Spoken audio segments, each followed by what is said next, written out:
ስለ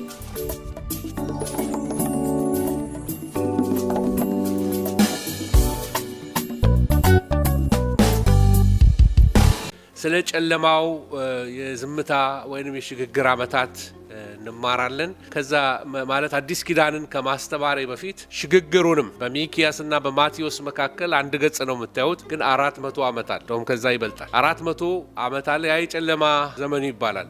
እንግዲህ የምንማረው የዛሬው ትምህርታችን የጨለማው ዘመን ወይንም ደግሞ የዝምታ ዘመን የሽግግር 400 ዓመታት ተብሎ ወይንም ኢንተርቴስትመንታል ፒሪየድ ተብሎ ይጠራል። ይሄ በሁለቱ ኪዳናት መካከል ያለ ሁለቱ ኪዳናት ለምሳሌ ብሉይ ኪዳን ጨርሶ አዲስ ኪዳን ከሚልኪያስ እስከ ማቴዎስ ዩዥዋሊ እንዳልኳችሁ ዋን ፔጅ ናት መጽሐፍ ቅዱሳችን ላይ ወይንም ደግሞ የሆነች ዲክሽነሪዎች ከመሃል ላይ ትንሽ የቃላት መፍቻዎች ያሉበት፣ ግን በመካከል 400 ዓመታት አለ እና እነዚህ 400 ዓመታት በአይሁድ ሕዝብ ላይ በጣም ትልቅ ለውጥ አምጥተዋል። በጣም እና ራሱ የምታነቡት ናሬሽን ወይንም ደግሞ ትርክቱ የተጻፈው መጽሐፍ ቅዱሱ ስሙ ራሱ የቦታዎች ስም ሁሉ ተለዋውጦ ነው የምታገኙ። በብሉይ ኪዳን ያላያችኋቸው ፈሪሳውያን የሚባሉ፣ ሰዱቃውያን የሚባሉ፣ አሴናውያን የሚባሉ፣ ሄሮዳውያን የሚባሉ ምናምናውያን ድንገት ብቅ ብለዋል። ከየት የመጡ ናቸው? ኦል ኦፍ ኤ ብሉይና አዲስ ኪዳን ኮምፕሊትሊ የተለያየ ይመስላል። የተለያየ ሆኖ ሳይሆን በመካከል ያለው 400 ዓመት ሂስቶሪካል ቼንጅ በእነሱ ላይ አምጥቷል። ሶሻል ቼንጅ አምጥቷል፣ ወይንም ይቅርታ ታሪካዊ ለውጥ አምጥቶባቸዋል። አኗኗር ለውጥ አምጥቶባቸዋል። ኢቭን ቋንቋውን እንኳን በተመለከተ ቋንቋው እንኳን ተለውጧል። ብሉይ ኪዳን የተጻፈበትና አዲስ ኪዳን የተጻፈበት ኮምፕሊትሊ የተለያየ ነው። ስለዚህ 400 ዓመት ያልለወጠው ነገር የለም። እንግዲህ የዛሬ 400 ዓመት ተመልሳችሁ ወደ ምድር ብትመጡ ወይም ብትወለዱ እንደገና ምሳሌ ነው። ምድር እንደተዋቸዋት አትሆንም። ምናልባት ዓለም ሁሉ ቻይንኛ እየተናገረ ይሆናል። እንግሊዘኛ የማይኖሪቲዎች ቋንቋ ሊሆን ይችላል። እየቆያችሁ ብትሄዱ ህንዶች ደግሞ ምናልባት ወል ፓወር ሆነው ልታገኟቸው ትችላላችሁ። ዓለም ይለዋወጣል። 400 ዓመት በጣም ረጅም ጊዜ ነው። ስለዚህ በ400 ዓመት ውስጥ አዲስ ኪዳንና ብሉይ ኪዳን የካልቸር ልዩነት ትመለከታላችሁ። የአይሁዶች ዲኖሚኔሽን ወይንም ደግሞ ቤተ እምነታቸው ልዩነቱ ሲወጣ ትመለከታላችሁ። እሺ ይህንን ካልኳችሁ እንግዲህ ይሄ የኢንተርቴስትመንታል ማለት ነው በሁለቱ ኪዳናት መካከል ማለት ኢንተርቴስትመንታል ቴስትመንት ማለት ኪዳን ማለት በሁለቱ ኪዳናት መካከል እንግዲህ የተጀመረው በሚኪያስ እነሆ የምትጠብቁት ጌታ ድንገት በመቅደሱ ይመጣል ብሎ ከተናገረ በኋላ ከዛ በኋላ መጥምቁ ዮሐንስ እስከሚመጣበት ጊዜ ድረስ ምንም አይነት ነብይ አልተነሳም። ነገር ግን እነዚህ የጨለማ ዓመታት ብዙ በዓለም ላይ ብዙ አስደናቂ ለውጦች እንዲከሰቱ አድርገዋል። ይሄ ስለሚመጣው ኤልያስ ትንቢት ከተነገረበት ከሚልኪያስ ምዕራፍ 4 ከ5 እስከ 6 ጀምሮ እስከ ዮሐንስ መወለድ ለዘካርያስ መጥቶ መልአኩ እስከነገረበት እስከ ሉቃስ 1 ከ11 እስከ 20 ላይ እስካለበት ጊዜ ድረስ ያለው የጊዜ ጋፕ 400 ዓመታቶች ናቸው እና ሰፊ ዘመን ነው እያልኳችሁ ነው። ይሄ የዝምታ ዘመን ይባላል። ምክንያቱም እግዚአብሔር ነቢይ ያስነስቶ እንደነ ሚልኪያስ እንደነ ናሆም ባለፈው እንዳሳየዋችሁ እንደ ብሉይ ኪዳን ነቢያቶች አላስነሳም። እግዚአብሔር አላከላችሁ። ለዚህ በምድረ በዳ የምትጠብቁት ጌታ ድንገት ይመጣል ነው ያለው። በመቅደሱ ይመጣል። ዳትሲት ከዚህ በኋላ ነቢይ ያስፈልጋችሁ ራሱ ጌታ ይመጣል እና መንገድን የሚጠርግ መልእክተኛዬን በፊትህ እልካለሁ ተብሎ የተነገረው ትንቢት ይፈጸም ዘንድ መጥምቁ ዮሐንስ እስኪመጣ ድረስ 400 ዓመታት አልፈዋል ከሚልኪያስ ጀምሮ ማለት ነው። ስለዚህ በዓለም ላይ በጣም ብዙ አስደናቂ ክስተቶች ሆነዋል። አንዳንድ ነገሮችን ላሳያችሁ ፈልጋለሁ። ኦኬ ተመልከቱ። ይሄ ብሉይና አዲስ ኪዳን ነው። በብሉይ ኪዳን የምታዩት ህዝብ አይሁዳዊ ነው ወይም እስራኤላውያን ናቸው። ነገር ግን ተመልከቱ አሁን የምትመለከቱት አይሁድ ፓሌስቲኒያ የሚል ቃል ታያላችሁ። ከዚህ በፊት ፓሌስቲኒያ የሚል ቃል ሰምታችሁ አታውቁም። ፊሊስቲን የሚለው ቃል ፍልስጤማውያን የሚል አለ። ግን ፓሌስቲኒያ ተብሎ the whole middle east ፓሌስቲኒያ ብለው ሮማውያን አወጡላቸው እንጂ አሁን ያሉትን ፍልስጤማውያን ብቻ ማለታቸው አይደለም። ሳምራውያን የሚባሉ ነበሩ በዛ አካባቢ ላይ። አዲስ ይመስላል ግን ከዚህ በፊት አስራዶን አምጥቶ ያሰፈራቸው እንደሆነ ነግሬያችኋለሁ። ከዛ ስለ ምድሪቱ ስንነጋገር ደግሞ ምድሪቱ ከነአን ወይንም እስራኤል ነው የምትባለው። አሁን ቅድም እንዳልኳችሁ ፓሌስታይን ተብሏል።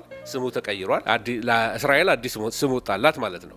እንዳለ አይሁድነታቸው ወይንም የይሁዳ ሀገር መሆኗን ሁሉ እስኪሰረዝ ድረስ ሆኗል። ቋንቋቸው ዕብራይስጥ ነበረ በብሉይ ኪዳን። አሁን ግን አራማይክ እና ግሪክ ሆኖ ትመለከታላችሁ። ይሄ በጣም ትልቅ ለውጥ ትመለከታላችሁ። አዲስ ኪዳናችን ላይ የምናየው ይሄንን አካባቢ ሄዳችሁ ትመለከቱ በእስራኤል ውስጥ ነው። አሁን ግን ዲያስፖራዎች ናቸው ተበትነው የነበሩ ብዙ ቦታ ተበትነው ከየአገሩ ታስታውሱ እንደሆነ በበዓለ ሃምሳ ዕለት ከየስፍራው ነው የመጡት አይሁዶች ተበትነዋል። በአውሮፓ ተበትነዋል፣ በመካከለኛ ምስራቅ ተበትነዋል፣ በሁሉ ቦታ ተበትነው ነበር። ከዛ የምትመለከቱት አሁን ቅኝ ግዛት ላይ ናቸው። በሮም ሕግ ስር ነበሩ።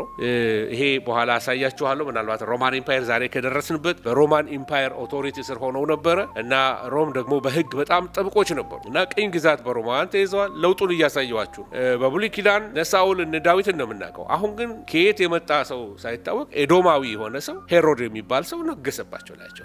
እንዴት አድርጎ ነገሰ? በምን አቋራጭ ገብቶ ሄሮድ ንጉስ ሆነ? አንደኛ አይሁዳዊ አይደለም፣ አይሁዶች አይወዱትም ነበረ። ስለዚህ አንዱ ታሪክ የምትመለከቱት ሄሮድ በእስራኤል ወይም በዳዊት ዙፋንና በሰለሞን ዙፋን ላይ ተቀምጧል። ምን ተፈጠረ? 400 ዓመቱ የፈጠረው አንድ ታሪክ አለ። ሌላ የአምልኮ ስፍራ ብዙ የሚታወቀው በብሉይ ኪዳን መቅደሱን ነበር። እስከዛሬ ስንማርም መቅደሱ እያልኩ ነበር ማስተምራችሁ። አሁን ደግሞ ምኩራብ የሚባል ትሰማላችሁ እና በአዲስ ኪዳን ምኩራባት በየቦታው ታያላችሁ። ከየት የመጡ ናቸው? ወደፊት እንመለከተዋለን። ሌላው የሃይማኖት መሪዎች ካህናቶች ናቸው።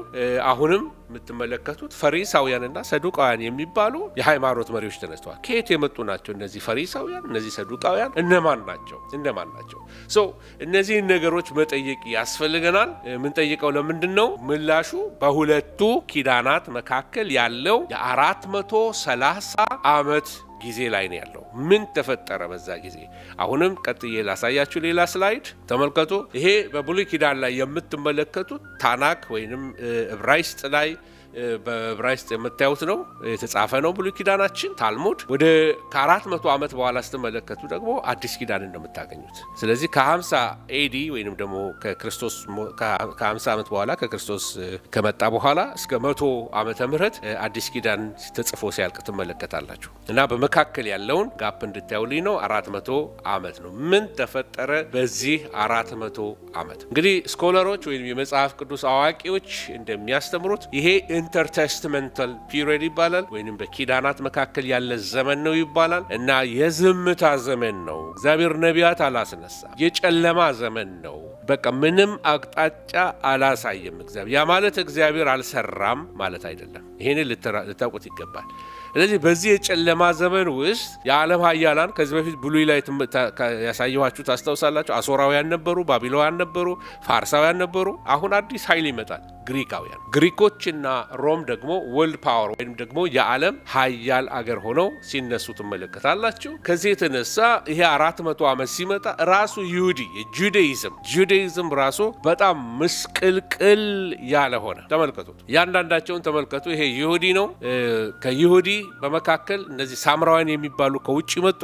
ከዛ ደግሞ በበዓለ ሃምሳ ዕለት መንፈስ ቅዱስ የተሞሉ ጌታ ኢየሱስን የተቀበሉ ሜሲያኒክ ጁስ ወይም ደግሞ መሲሐዊ አይሁዶች እነሱ ነበሩ። ክርስትና ከነሱ ነው የመጣው። 12ቱ ደቀ መዛሙርት ሜሲያኒክ ጁዎች ናቸው። ሰዱቃውያን የሚባሉ ነበሩ፣ ፈሪሳውያን ነበሩ፣ ቀናተኞች ነበሩ፣ አሴናውያን ነበሩ። እነዚህ አይሁድ አይነቶች ናቸው። አሁን ደግሞ እየወረደ ሲመጣ ተመልከቱ። ራቢኒክ ጁ የሚባሉ አሉ፣ በራባይ የሚያምኑ። እንደገና ደግሞ ካሪያዊ ይሁዲዎች የሚባሉ አሉ፣ አሽከናዚ የሚባሉ አሉ። እነዚህ ከፈረንሳይ ከጀርመን የመጡት ናቸው። ከኢስት ብሎክ ማለት ነው የመጡ ናቸው። ሌሎቹ አሉ ደግሞ ሼፈርዲክ ወይንም ደግሞ ሰፈርዲክ አዶኖ ፕሮናውንስ የሚያደርጉት እነሳም ይነግሩኛል። ሼፈርዲክ መሰለኝ ኤስኤች ይመስለኛል። ሼፋርዲክ ይሁዲዎች ከስፔን፣ ከፖርቱጋል፣ ከሰሜን አፍሪካ የመጡ ከዚህ ከሚድል ኢስት አካባቢ የመጡ አይሁዶች አሉ። እያንዳንዳቸውን ሄዳችሁ ተመልከቱ። ክርስትና አለ ወይንም ደግሞ ሜሲያኒክ አይሁዶች አሉ፣ ሳምራውያን አሉ፣ ኦርቶዶክሶች አሉ።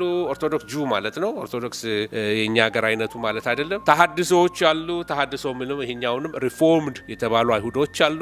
ሌሎች ደግሞ በጣም ኮንሰርቬቲቭ የሆኑ አሉ። በሰፈራቸው መኪና ማትነዱ መኪናችሁን ያደቁላቸዋል። በሰንበት በእግራችሁ ነው እንጂ በመኪና አይነዳም። እስካሁን አሉ እንደዛ ሰዎች። ዘመናዊ አሉ ደግሞ እነዚህ ደግሞ ሁሉንም ይበላሉ።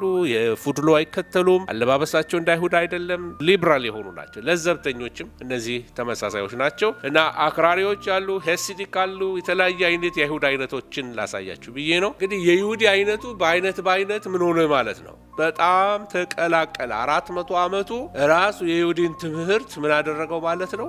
ሌላ ብዙ ቤተ ይሁዲዎች በላይ ይለዋወጥ ጀመረ ማለት ነው። እሺ ሃይማኖታዊ ምን ለውጥ ትመለከታላችሁ? የተለያየ አይነት ሶሻል ለውጥ ትመለከታላችሁ? የአስተዳደር ለውጥ ትመለከታላችሁ? 400 ዓመት የተቀየረ ህዝብ ነው። ስለዚህ ላስት ይር ያያችሁት ብሉይ ኪዳን አሁን አዲስ ኪዳን ላይ ስትመጡ ኮምፕሊትሊ ሌላ ነው የምትመለከቱ። ሌላ ህዝብ ይመስላችኋል። ፓለስቲኒያ ከየት የመጣ ነው? በፊት የምናውቃቸው ምንድን ነበር? የመካከለኛውን ምስራቅ ፖለቲካ ስትመለከቱ ፋርሳውያንን ታስታውሳላችሁ? በ538 የነበሩት ግሪካውያን አሁን መጥተዋል። አሁን ግብፃውያንም ፓወር እየሆኑ ነው ያሉት በመካከለኛው ምስራቅ አካባቢ በ323 አካባቢ ላይ ሶራውያን ነበሩ፣ ሀያል ሀገሮች ነበሩ። የዛሬና ያርገውና ሶራውያንም እንደዛ ነበር። መቃባውያን የሚባሉ አሉ። ወደፊት እሱንም ማሳያችኋለሁ። ሮማውያን እንደዚህ መጡ። ስለዚህ የተለያየ አይነት ዋውያኖች ልበላቸው፣ ፈሪሳውያን፣ ግሪካውያን፣ ግብፃውያን፣ ሶሪያውያን፣ መቃባውያን እና ሮማውያን እነዚህ በዛች ምድር ላይ በእስራኤል ላይ ይፈራረቁባት ጀመር ማለት። አገዛዛቸውም በጣም የሚገርም ነው። የግዛቶቹ ቁልፍ መለያ ባህሪያቶች አሉ። ለምሳሌ ከዚህ በፊት አስተምራችሁ ስለ አሶራውያን ስለግራችሁ ዋናው ስራቸው ምንድን ነው? መደምሰስ፣ ማጥፋት፣ ጨካኞች ነበር። አንሂሌት ማድረግ ነው። በቃ ከምድር ገጽ መደምሰስ ነው የሚሆኑ ቆዳ የሚገፉ ያልኳችሁ ናቸው እነዚህ አሶራውያን። ሌሎቹ ባቢሎናውያን ነው ከአሶራውያን በኋላ የመጡት። ታስታውሱ እንደሆነ ባቢሎናውያን መጡና ምን አደረጉ? የነሱ ስራ መደምሰስ ማጥፋት አይደለም። ባቢሎናውያን መጡና መበረዝ፣ መቀላቀል ጀመሩ። ብሌንድ ያረጓቸው ጀመሩ። አያችሁ፣ ብሌንድ ያረጓ። እነ ዳንኤልን ወስደው የከለዳውያንን ቋንቋ ያስተምሯቸዋል። የከለዳውያንን ምግብ ብሉ ይሏቸዋል። እንደ ከለዳውያን አምልኩ ይሏቸውና ብሌንድ ያረጓቸው፣ ይቀላቀሏቸው ጀመረ። ቀጥሎ የምትመለከቱት ፋርሳውያን ናቸው። የፋርሳውያን አገዛዝ ደግሞ በጣም ጄነረስ ናቸው፣ ለጋሶች ናቸው። እንደ ቂሮስ ማለት ነው። የነ ቂሮስ ናቸው። እነ ቂሮስ ምንድን ነው ያደረጉት? እነ እዝራን ላኳቸው።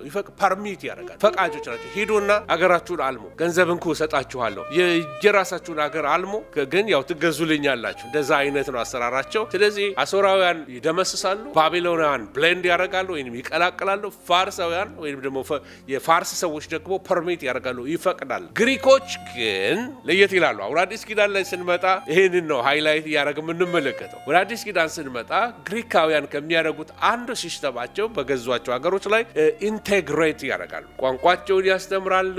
ቀስ ይሉና ደግሞ ሃይማኖታቸውን ያመጣሉ። የግሪክ አማልክቶችን ቀስ በቀስ ወደ ኢየሩሳሌም ማስገባቸው። ስለዚህ እነዚህ ግሪካውያን እንደ እርሾ ናቸው። ቀስ ብሎ የሚነካኩ ናቸው። ሳታውቁት ግሪካዊ ሆናችኋል። ሳታውቁት ካልቸራችሁ ተለውጧል። ምክንያቱም ትምህርት በእነሱ ነው። ቋንቋው የትምህርት ቤት ቋንቋ እሱ ነው። የገበያ ቋንቋ እሱ ነው። ኮይኔ ግሪክ ይባላል። በኋላ መጣበታል። ስለዚህ ግሪክ በቋንቋው ግሪክኛ ነው የሚያወሩት። ኢቭን በሮማውያን ዘመን እንኳን መካከለኛው ምስራቅ ላይ የምትሰሙት ግሪክኛ ነው። ግን በጣም የሚገርማችሁ ነገር ዙፋኑን የያዘው ሮማውያን ናቸው። አያቸው። ግሪኮች ምንድን ነው የሚሉት? ሮማውያን በመሳሪያ ህዝቡን ገዙት፣ በውትድርና ኃይል ገዙት። ግሪኮች ደግሞ ባህሉን ካልቸሩን በተጽዕኖ በቋንቋቸው ገዙት። ይሄ ሄሌናይዜሽን ይባላል። ስለ ሄሌናይዜሽን ትንሽ ቆይቼ ያሳያቸዋለሁ አንድ ቻርት። ሌሎቹ ከግሪካውያን ሌላ ደግሞ መቃባውያን የሚባሉ ነበሩ። እነዚህ ደግሞ በታምራት ነው የሚያምኑት። በጣም በእግዚአብሔር ላይ እናምናለን የሚሉ ራዲካል የሆኑ መቃባውያን ናቸው። እነማን ናቸው? እነሱ ላሳያችሁ ሞክራለሁ ትንሽ ቆይቼ። አሁን ሮማውያን ደግሞ ቅድም እንዳልኳችሁ የአስተዳደር ሰዎች ናቸው። የመግዛት ጥበብ አላቸው። በነገራችን ላይ ሮማውያንንም ያሰለጠኑት ግሪኮች ናቸው። ሮማውያን ትንሽ መንደር በነበሩበት ዘመን ላይ ግሪኮች ናቸው። ኢቭን ወይን አተካከል እንኳን ያስተማሯቸው ግሪኮቹ ናቸው። ግን ሮማውያን መግዛት ሲጀምሩ ግሪኮች የግሪኮችን ቴክኖሎጂ እንዳለ ወሰዱ። ስለዚህ የግሪክ ቴክኖሎጂ ወይም የግሪክን ስልጣኔ ስለተነሱ ከነሱ ለየት የሚያደርጋቸው ሮማውያን ምንድናቸው? ህግ ይከበራል። ያስራሉ፣ ይገርፋሉ፣ ይገላሉ። በቃ ሮማን ፒስ የሚባል አለ። በኋላ ሌላ ጊዜ አሳያችኋለሁ። SPQR የሚባል አለ፣ አሳያችኋለሁ ስለሱ። እና ሮማውያን የመግዛት የማስተዳደር ሩለሮች ናቸው። ስርዓት ያስይዛሉ፣ ኃይለኞች ናቸው። መቃባውያን ታምራታውያን ናቸው ያልኳችሁ፣ በታምራት የሚያምኑ ናቸው። ግሪኮች ኢንቴግሬት የሚያደርጉ ናቸው። ፋርሶች ፐርሚት ወይንም ደግሞ ቀስ አድርገው የሚይዙ ናቸው። ባቢሎን የሚበርዝ ነው። አሶር ደግሞ የሚደመስስ ነው ብያቸዋል። ስለዚህ ግዛቶች ሁሉ የራሳቸው የሆነ አይነተኛ ባህሪ ያላቸው አይነተኛ የሆነ ስለዚህ አሦራውያን ግዛተ መንግስት ላይ ሄዳችሁ ስትመለከቱ ወደ 900 ዓመት ክርስቶስ ልደት አካባቢ ያንሰራሩ ናቸው። ባቢሎናውያንን ግዛተ መንግስት ስትመለከቱ ደግሞ በጣም ሜዶንና ፋርስን ካሸነፉ በኋላ በጣም ብዙ ታሪክ የሰሩ ሰዎች ናቸው። ስለዚህ ብዙ መንግስታቶች ይህንን መካከለኛው ምስራቅ ሲገዙ ትመለከታላችሁ። ኦኬ እዚህ ላይ በዚህ ቻርት ላይ ላሳያችሁ የሞከርኩት ምንድነው ከ400 እስከ 4 ድረስ ማለት 400 ዓመት የመጨረሻው 400 ዓመት ኢየሱስ ከመምጣቱ በፊትና 4 ደግሞ ኢየሱስ የተወለደበት ጊዜ ነው ይባላል። ወደ 4 BC አካባቢ ማለት እና 400 BC አለ 331 አለ። እነዚህ የተነሱበትን ዘመን እንድታዩ ነው። ብሉይ ኪዳን የተጨረሰው በሚልኪያስ ዘመን ነው። ከዛ በኋላ አዲስ መገለጥ አልመጣም። ዳትስ ኢት ብሉይ ኪዳን እንደ ቀኖና ተዘጋዛ ላይ። ስለዚህ የሚልኪያስ መጽሐፍ ተሰናበተ። ከዛ በኋላ የምትመለከቱት የፋርስ መንግስት ነው። ከዛ አሌክሳንደር ዘ ግሬት ሲነሳ ትመለከታላችሁ። ስለ አሌክሳንደር ዘ ግሬት አሳያችኋለሁ። ከዛ በኋላ የመቃባውያን አብዮት ትመለከታላችሁ። ቅድም ያሳየዋችሁ የመቃባውያን ነገር ትመለከታላችሁ። ከዛ የሄሮድን መሞት እንደዚህ እነዚህን ታሪኮች ቀስ እያልኩኝ ተራ በተራ ላሳያችሁ እወዳለሁ። ምን ላሳያችሁ ፈልጋለሁ? መጀመሪያ ስለ ግዛተ ግሪክ እንማራለን። ስለ ግሪኮች ማንነት ትንሽ ላሳያችሁ ፈልጋለሁ። ይሄ የምትመለከቱት ስዕል አክሮፖሊስ ይባላል። አክሮፖሊስ ይሄ ከተማው ዳገት ላይ የሚሰሩት ነው። በኋላ ስላሰራራቸው አንዳንድ ነገሮች አነሳላችኋለሁ። ተመልከቱ። አሌክሳንደር ዘ ግሬት ወይንም ታላቁ አለማየሁ ልበለው በአማርኛ አሌክሳንደር እና አሌክሳንደር ዘ ግሬት ሲነሳ ከመቄዶንያ እንግዲህ እቺ ግሪክ እዚህ አካባቢ ነው ያለችው ይሄ እና ከመቄዶንያ ወይንም ደግሞ መቄዶንያ በአማርኛ ከዛ ጀምሮ ተመልከቱ። እቺ ታች የምትመለከቷት እቺ ቆሮንቶስ ናት። በመካከል የሆነች ሰርጥ አለ እና የኤጂያን ሲ ታያላችሁ እዚህ መሃል ላይ የምትመለከቱት እና ይሄንን ያጥለቀለቀ መጥቶ እስከ ህንድ ቦርደር ተመልከቱ፣ እስከ ህንድ ጫፍ ድረስ አሌክሳንደር ዘ ግሬት ሲገዛ ትመለከታላችሁ። ቱርክን እንዳላጥለቅልቋታል። ወደ ሩቅ ምስራቅ ተዘርግቶ ነበረ እና በጣም የሚገርም ታሪክ አለው።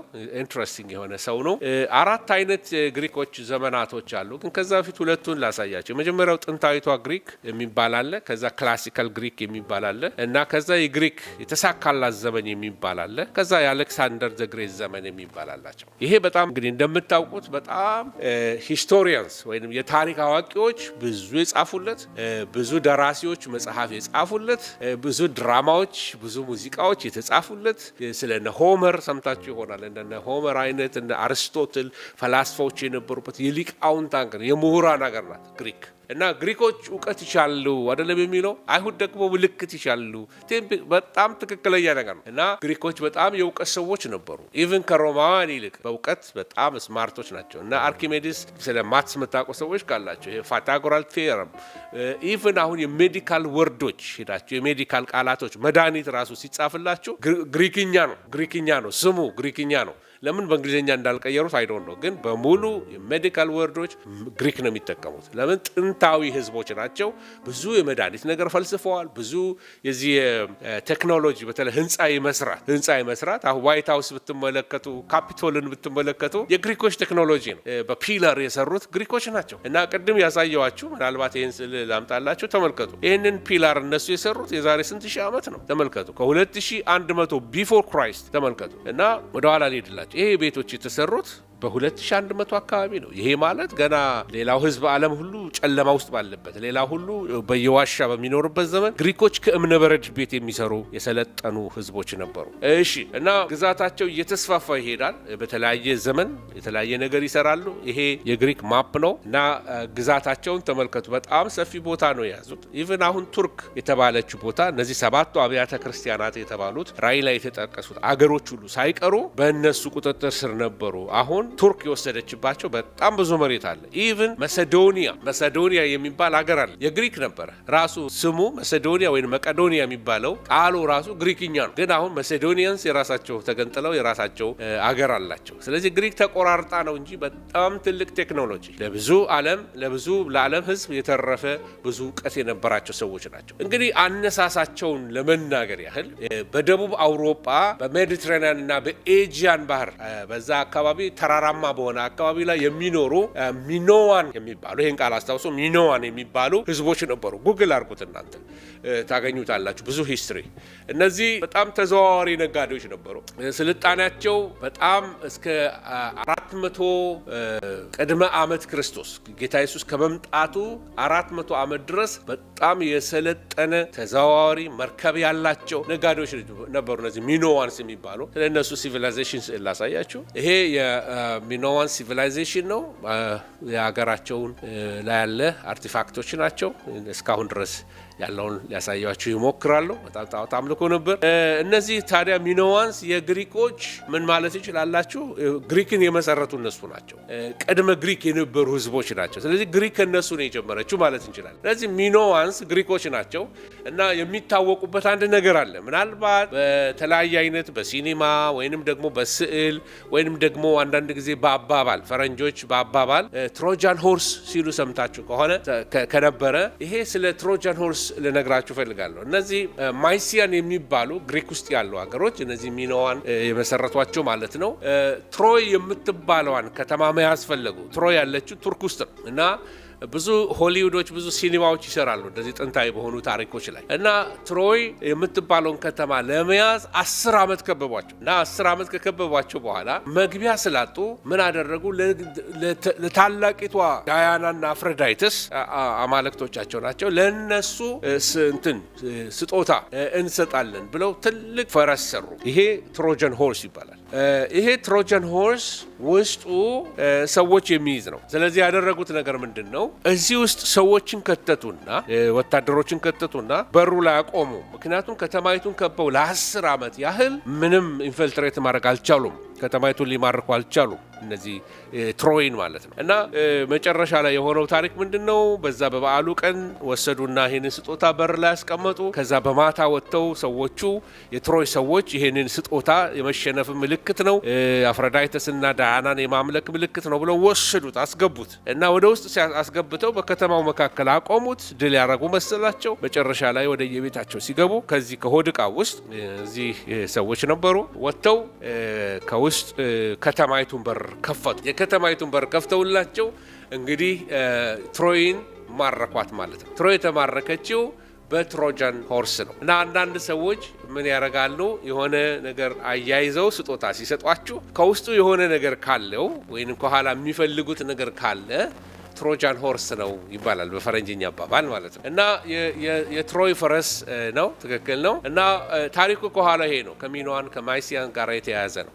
እና እንግዲህ የትሮይ ትረካውን እንግዲህ በደንብ ለምታውቁት እንግዲህ የትሮይ ጦርነት በግሪኮችና በትሮይ መካከል የነበረ ነው። እና የትሮይ ንጉስ ምናልባት ስሙ ሪሰርች ለምታደርጉ ፕሪም ይባላል። እና በጣም ሀብታምና ኃይለኛ ልጅ ነበረ፣ ኃይለኛ ሰው ነበረ፣ ልጆች ነበሩት። ከሚስቱ እና ከቁባቱ 50 ወንዶች ልጆች እና 12 ሴቶች ልጆች ነበሩት ይባላል ታሪኩ ላይ። ነገር ግን ከልጆቹ ሁሉ ፓሪስ የሚባል ልጅ አለው እና አፍሮዳይት የምትባለዋ ሄራ የምትባል አማልክት ስሞች ናቸው። አቲና ከሚባሉት አማልክት መካከል ማንኛዋ ቆንጆ እንደሆነች እንዲፈርድ ተጋበዘ። ፓሪስ ማለት ነው የትሮይ ንጉስ ልጅ ማለት ነው፣ የፕሪም ልጅ። እና ሽልማቱ ምን ነበረ? የወርቅ ፖም ነው ይባላል። እና መጨረሻ ላይ አፍሮዳይተስ ለፓሪስ በዓለም ላይ በጣም ቆንጆ ሴት መሆኗን ቃል ገባላትና የፖም ሽልማት ሰጥቷት ወደ ግሪክ ሄደ። ከዛ በኋላ የስፓርታ ንጉስ ሆነ ይባላል። አሁን አንድ ቃል አመጣሁ፣ ስፓርታ የሚል ቃል ከሰማችሁ ምናልባት በተለያየ የግሪክ ሙቪዎች ላይ የግሪክ ታሪኮች ላይ ስፓርታንስ የሶልጀር የወታደሮች ናቸው። በኋላ ስመጣ ነግራቸዋለሁ፣ ቀደሜ እንዳልነግራችሁ። ሌላው ዘመንን ልውሰዳችሁ፣ አለፌ ነው የምነግራችሁ። ሄለን ኦፍ ትሮይም ከዛ ነው ታሪኳ፣ ትክክል። እና ክላሲክ ኤጅ የሚባል ዘመን አላቸው። በዚህ በክላሲክ ኤጅ ላይ ደግሞ ተመልከቱ የቤት አሰራራቸው። ከላይ አክሮፖሊስ፣ ከታች ደግሞ አጎራ ወይንም ደግሞ የገበያ ቦታ ይኖራቸዋል ብዙ ጊዜ ሲሰሩ። ኢቭን በተለያየ እነዚህ የሰባቱ አብያተ ክርስቲያናት ላይ ሄዳችሁ ስትመለከቱ ከተሞቻቸው ላይ ዳገት ላይ መቅደስ ይሰራሉ። አት ዘ ሴም ታይም ደግሞ ታች ደግሞ ሰው መኖሪያ ይሰራሉ። እና በዚህ በክላሲክ ኤጅ ላይ ነው ማሲያንስ የሚባሉ ሰዎች እነሱ ራሳቸው ግሪኮቹ ሲቲ ስቴቶችን ጀመሩ እና ይሄ ፖሊስ የሚለው ቃል ለሲቲ የሚሰጡት ስም ነው ከዛ የተወሰደ ነው እሺ እና የሚሰሩት ከተሞች ሁለት ደረጃ አለው እንደዚህ ማለት ነው ተመልከቱ ከላይ እንዲህ አይነት ቤት ይሰራሉ ግሪኮቹ ወይም የመቅደስ ቤት ነው አምላካቸው ከላይ ጣራ ላይ መሆን አለበት at the same time ደግሞ ወደ ታች ስትመጡ ብዙ እንደዚህ አጎራ የስብሰባ ቦታዎች የሚያደርጉበት ቦታ ይኖራቸዋል ማለት ነው ስለ አስተዳደራቸው በነግራቸው ወይንም ደግሞ ስለ ግሪኮች ስለነበራቸው አገዛዝ ወይንም አደራረግ ባሳያችሁ አንደኛ ሞናርኪ የሚባል አገዛዝ አላቸው ሞናርኪ ማለት የሁላችሁም እንደምታውቁት በንጉሳውያን በዘውድ ስርዓት የሚመሩ ነበሩ እስከ ተወሰነ ጊዜ ድረስ ቀጥሎ ደግሞ ኦሊጋርኪ የሚባል አስተዳደር ነበራቸው ይሄ ከ800 እስከ 650 የነበራቸው ነው ተመልከቱ እነዚህ ደግሞ መሳፍንቶች ይገዟቸው ነበር ኦሊጋርኪ ማለት በመሳፍንት መገዛት ነው ሞናርኪ በነገስታት መገዛት ነው ቲራኒ ማለት ደግሞ አምባገነኖች ቀጥቅጠው የሚገዙ ማለት ነው ዲሞክራሲ የሚለው ደግሞ አሁን የዚህ ዘመን ቃል እንዳይመስላችሁ እንግዲህ ከ500 ከክርስቶስ ልደት 500 ዓመት በፊት ይመሩ የነበሩት በህዝባዊ መንግስት ነበር ስለዚህ የሚመርጡት ግን ሴቶች አይደሉም ወንዶች ብቻ ናቸው የሚመርጡት ወንዶች ብቻ ናቸው ዲሞክራሲያቸው እዛ ጋር ነበር ለነሱ ማለት ነው እሺ ስለዚህ የነገርኳችሁ ምንድነው ሞናርኪ ኦሊጋርኪ ቲራኒ እና ዲሞክራሲ ይሄ የነሱ አስተዳደር እንዴት የረቀቁ እንደነበሩ አስቡት ሌላው ዓለም በሙሉ ሌላ ነገር ውስጥ በነበረበት ሰዓት እነዚህ ሰዎች አስተዳደር ነበሯቸው ፈላስፋዎች ነበሯቸው የሚገርሙ አይነት እንደነ ፕሌቶ አይነት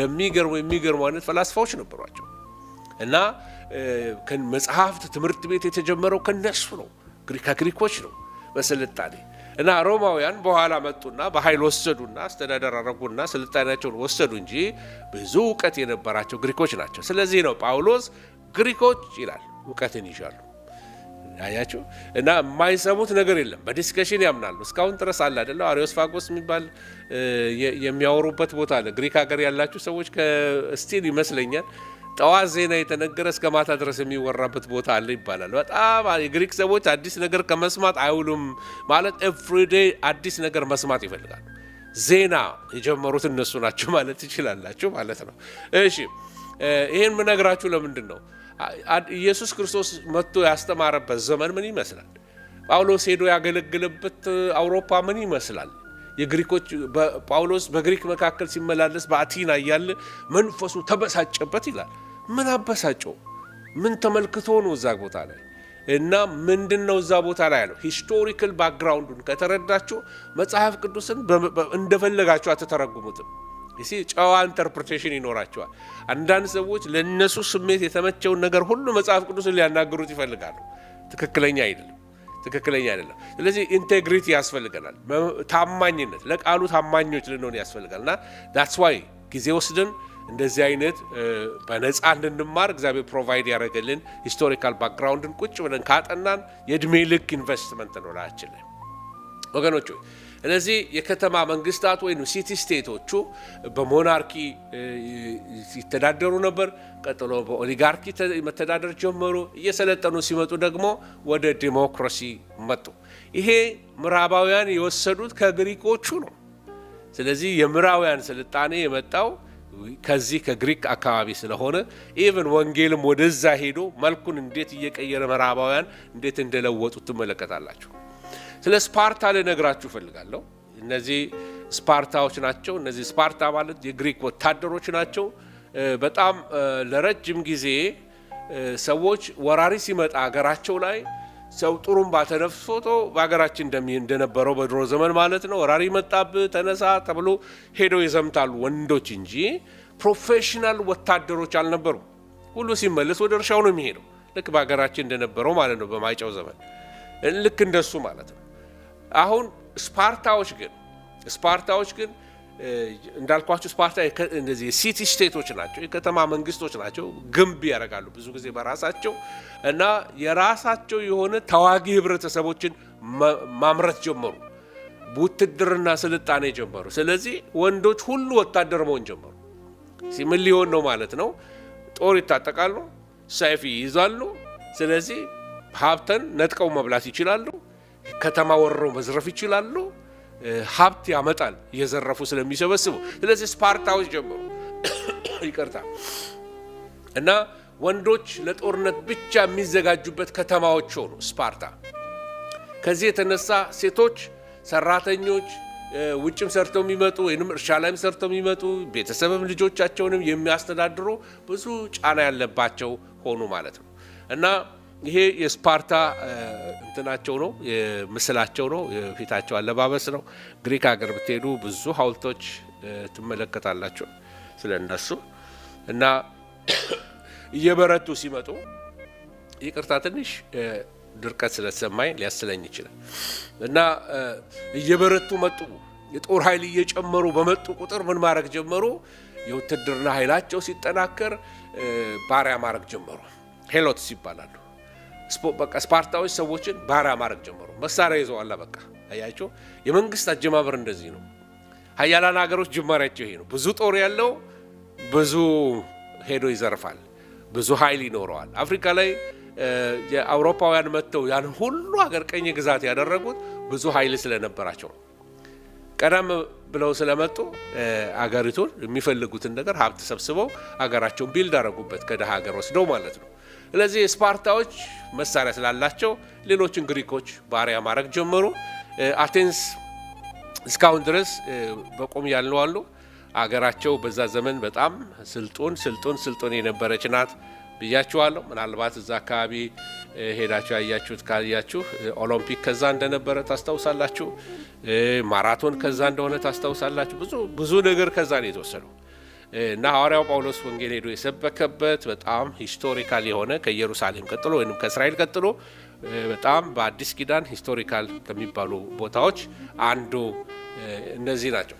እንግዲህ ስለ ስፓርታዎች ከነገርኳቸው እንግዲህ አቴንስ ከከተማ መንግስትነት ወደ ዲሞክራሲ እያደገች ዲሞክራሲ ደግሞ ሰዎች ተወካዮችን መምረጥ ጀመሩ። አዲስ ስርዓት ተጀመረ። ወንዶች ዜጎች ብቻ ነው የሚመርጡት ብያቸዋለሁ። የሴቶች መብት በኋላ እስከ ቅርብ ጊዜ ድረስ አልነበረም በአውሮፓ ሁሉ እንደውም እኛ ሞር ቀድመናል ማለት ይቻላል። በሀገራችን ሞር ተቀድሟል ማለት ይችላላችሁ። እና ዲሞክራሲ ለወንዶች ብቻ ነበረ። ወንዶች ወታደሮች ናቸው። ወንዶች መምረጥ ይችላሉ። ወንዶች አለቃ መሆን ይችላሉ። ወንዶች ብዙ ስልጣን አላቸው። ሴቶች ግን መውለድና ቤት መንከባከብ፣ ባሏን መሸከም ብቻ ነው ያለባት። እና በአቴንስ ሌላ ኑሯቸው በስነ ጥበብ በአቲና ልበለው፣ አቴንስ አሁን በዚህ ዘመን የሚጠሩበት ነው። አቲና ወይም የአማልክትም ስም ነው። በአቲና በስነ ጥበብ በትምህርት ያደረጉ ነበር። ይሄ ፈላስፎች ከተማ ነው። ወደ ቆሮንቶስ ስትሄዱ ደግሞ ቆሮንቶስ የቢዝነስ ከተማ ናት። ስለዚህ አቲና ያሉ እነዚህ ሮያሊቲስ ኤሊቶቹ፣ ምሁራኖቹ፣ ፈላስፎቹ ያሉት በአቲና ከተማ ውስጥ ነበሩ እና ከተማይቱም እንደዛ አድርገ የተሰራች ነበረች። እዚህ ጋር የምታዩት ምልክት ላድርግላችሁ። this is Athens። ከዛ እዚህ ጋር ሌላ ሀገር ላሳያችሁ። አዮኒያ የምትባል በአማርኛም ላይ ተጠርታለች። አዮኒያ የምትባል እዛ ድረስ ግሪኮች ይሄንን በአጠቃላይ ይሄን አካባቢ በብዙ ሊገዙ ነበር እና በአዮኒያ ምክንያት ትልቅ ኮንፍሊክት ተፈጠረ። ከማጋራ ከፋርስ ንጉስ ጋራ ከአርጤክስስ ጋራ። ፋርስ እዚህ ድረስ እየመጣ ነበርና ፋርስ ይሄ ተመልከቱ እስከ ቱርክ ድረስ መጥቶ የኔ ነው አለ እና እዚህ ድረስ ሰፍቶ አዮኒያን ሲይዝባቸው ግሪኮቹ የኛ ነው አሉ። እርስ በርሳቸው ጦርነት ጀመሩ። እንዴት አድርጎ የአርጤክስስ ውድቀት እንደነበረ ላሳያችሁ ፈልጋለሁ። እና ለፋርስና ለግሪክ ግጭት ታስታውሱ እንደሆነ ትንቢት ተነግሯል። በዳንኤል ላይ ትንቢት ተነግሯል። ከፋርስ በኋላ የሚመጣው የግሪክ መንግስት እንደሆነ ዳንኤል ምዕራፍ 2 ላይ ትንቢት ተነግሯል። ስለዚህ ትንቢቱ ይፈጸም ዘንድ በአዮና ያቸው አሁን በአዮኒያ ምክንያት ተጋጩ። ከሚገርመኝ የእግዚአብሔር ቃል ነገር አሁን እንደዚህ ስንማር መወደው ምን መሰላችሁ? አንዱ ነገር መጽሐፍ ቅዱስ ፋርስ በግሪክ ይተካል ብሎ ይነግረናል።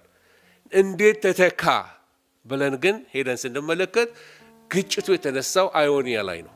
አዮኒያ ያቺ ከተማ የኔ ነው የሚል ግጭት ተነሳ።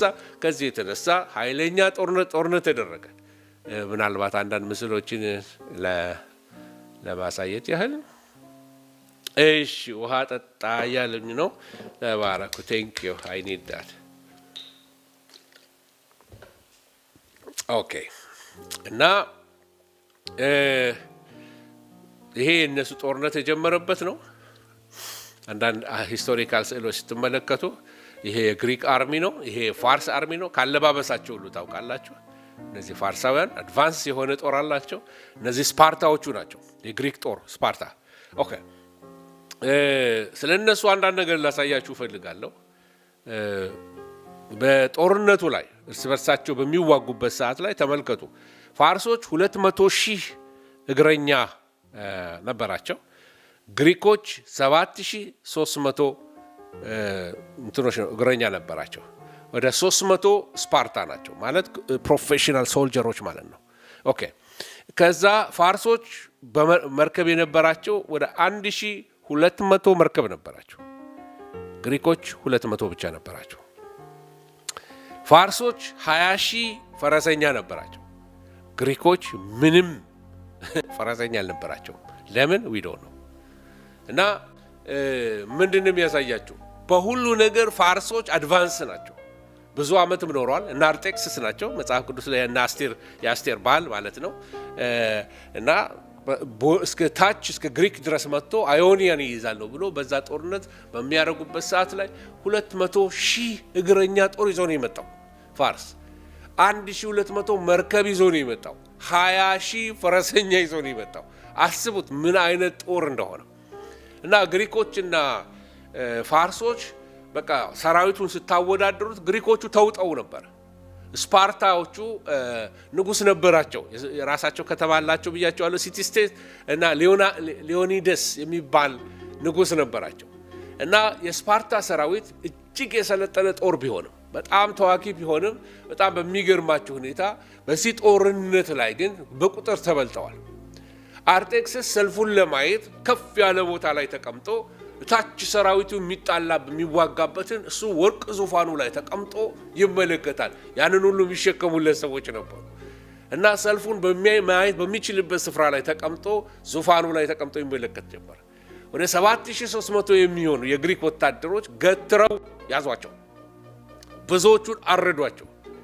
አስፓርታዎቹ በጣም እንደ ኮማንዶ በሏቸው እንዳሁኑ ዘመን ማለት ነው ምክንያቱም ፉል ታይም ወታደሮች ናቸው ከዚህ መካከል ግን ኢንትረስቲንግ የሆነ ታሪክ አለ አንድ የግሪክ ወታደር ከፋርሶች ጋር ይሻረካል ምን እንደሚሰጡት አይ ዶንት ኖ ሜቢ ወርቅ እንሰጣለን ብሎት ይሆናል ወይ ሀብ ምን አደረጋቸው በጀርባ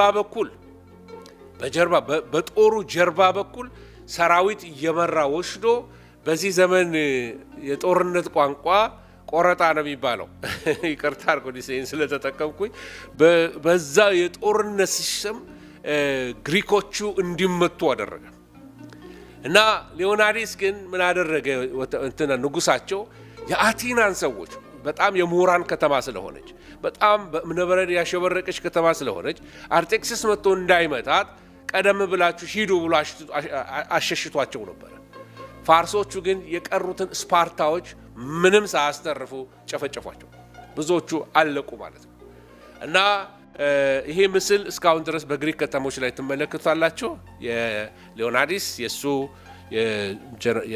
የከተማቸው የዚህ ስፓርታዎች መሪ የነበረው የሱ ሐውልት ተሰርቶለታል ግሪኮች ከተማ ላይ እና መርከቦቻቸው ያንን ይመስሉ ነበር ጦርነቱ ያንድ ጊዜ ብቻ አልነበረ ፋርሶችን እንደገና ተጋጠሙ በነገራችን ላይ ይሄ ስዕል ተመልከቱት ሪል ፒክቸር ነው ይሄ በተለይ ይሄኛው ስዕል ይሄ ግርግዳው ስዕል ላይ ሄዳችሁ ብትመለከቱ ሪል ፒክቸሩ ነው የአሌክሳንደር ዘ ግሬት ሪል ፒክቸሩ ነው ይሄኛው ደግሞ ሪል የሆነ ከውሃ ውስጥ ከግብጽ ሀገር ከውሃ ውስጥ ወድቆ ከቀይ ባህር ማለት ነው ከቀይ ባህር ውስጥ የተገኘ የአሌክሳንደር ዘ ግሬት ሐውልት ነው ትክክለኛ ምስሉ ነው ማለት ነው ስለዚህ ተመልከቱ በዛ ዘመን እንዴት ስዕል እንዴት እንደሚስሉ ስልጣኔያቸውን ተመልከቱ አለባበሱን የፈረሱን ዲቴይሎቹን ተመልከቱ በጣም የረቀቁ ህዝቦች እንደነበሩ ተመለከታላችሁ ስለዚህ በ20 አመቱ ነው አባቱ ፊሊጶስ ንጉስ ፊሊጶስ ሲገደል ኪንግ ፊሊፕ ወይ ንጉስ ፊሊጶስ ሲገደል በሱ ስፍራ ተከተውት በ20 አመቱ ንጉስ ሆነ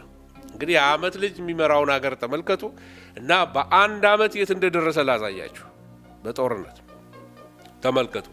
ከዚች ከማሴዶኒያ ተነስቶ ተመልከቱ የስንት ሀገር ይህንን የፋርስን ጦር እያባረረ ወደ ኖርዝ አፍሪካ ላይ ድረስ ገባ። ተመልከቱ ጠቅላላ በእስራኤል አድርጎ በፋርስ አድርጎ በአረቢያን ዴዘርት አድርጎ ኢንዲያ ተመልከቱ ኢንዲያ ሁሉ ገብቷል። እና እየቀጠለ ሲሄድ ተመለከታችሁ ኦልሞስት ወደ ካስፒያን ሲ ተመልከቱ ወደዚህ ወደ አርሜኒያ የሄደበትን መንገድ ትመለከታላችሁ። ይሄ የሚያሳያችሁ በአንድ አመት ውስጥ ጦርነት በጣም እያከታተለ ያሸንፍ ነበር። እና ግሪኮች ቅድም እንዳልኳችሁ ምንድናቸው ኢንቲግሬት ያደርጋሉ። በሄዱበት እየሰፋ የሚሄድ ሰው ነበር። ጦርነት አላቆምም ማለት እና አሌክሳንደር ዘ ግሬት በጣም ከሚታወቅበት ነገር አንዱ ጦረኝነቱ ነው። በ30 አመቱ ጦርነት አለቀበት እና ታሪክ እንደሚናገረው ምንም የሚሰራው ነገር አጣ። ጦርነት አሸነፈ። ከመቄዶንያ ጀምሮ ማፖ ልመልስላችሁ።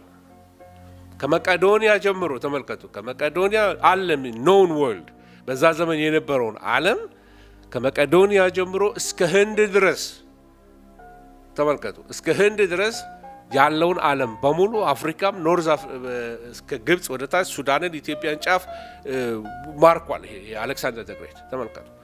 ስለዚህ ይሄን ሁሉ በዛ ዘመን በአጭር ጊዜ ውስጥ በ20 አመቱ ነግሶ በ30 አመቱ ጦርነት አለቀበት እና አሟሟቱ በአባላዘር በሽታ ሞተ። ምክንያቱም ጦርነት አለቀበት። ያለቅስ ጀመረ። ዲፕሬስ ሆነ።